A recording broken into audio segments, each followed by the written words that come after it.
السلام عليكم، كيفكم؟ إن شاء الله كلكم تكونوا كويسين. أنا أمل. اليوم حأعمل حلا شوية مختلف عن الحلويات اللي دائما نسويها. هو حلا قهوة كده بالشوفان، رايق ومرة حيعجبكم. فنقول بسم الله.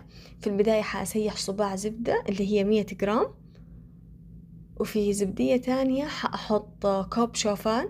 ما في مشكلة، شوفان حبة كاملة أو شوفان سريع التحضير زي كويكر، كله حينفع في هذه الوصفة. المتوفر استخدموه، المهم كوب شوفان.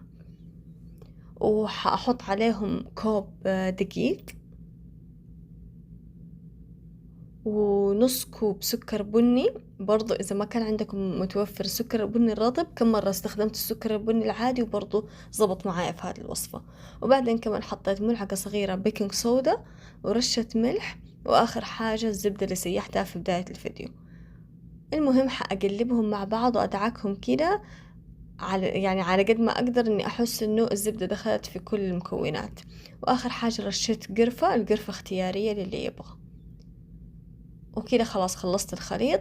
حأجيب قمع وححط فيه الحشوة. طيب الحشوة أنا استخدمت مربى التوت، هو ألذ حاجة لهذه الوصفة مربى. حتى اللي ما يحب المربى حتعجبه هذا المربى، حتعجب قصدي في هذه الوصفة. لكن إذا مرة يعني ما تبغوا، حطوا مثلا بينت بتر، نوتيلا، لوتس، أي حشوة تبغوها. أهم شيء يعني إنها تكون سهلة إنكم تفردوها. المهم في صينية مبطنة بورق زبدة حأحط نص كمية الخليط هذا، الخليط الشوفان، على قد ما أقدر إنها تكون النص. وبعدين أحاول أضغطها بالملعقة بشويش، حتحسوا إنه السطح كله صار ناعم بمجرد ما تضغطوها. المهم بعدين حأكب الحشوة أبغاها تكون رفيعة في نفس الوقت مغطية كل السطح، عرفتوا؟ على قد ما أقدر.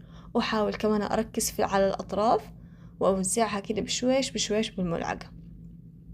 خلاص كده حأكب كمية الخليط حق الشوفان، وبرضو حاول كده اني اضغطها على مهلي. وحدخلها على الفرن على درجة حرارة 180 من فوق ومن تحت.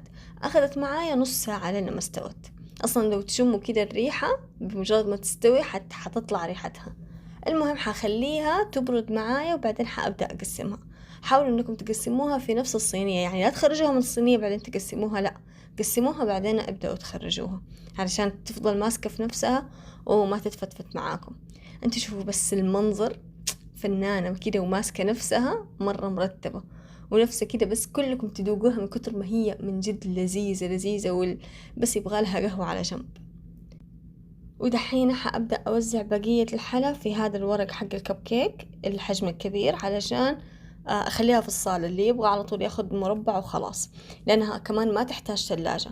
فاللي ما هو مشترك عندي في القناة بليز قبل ما تخرجوا من هذا الفيديو انزلوا اشتركوا في قناتي، واللي يبغى يرجع للمكونات مكتوبة تحت في صندوق الوصف. وبس هذا هو الفيديو حقي لليوم، إن شاء الله يكون عجبكم، ولا تنسوا تلايكوا لي هو وبس.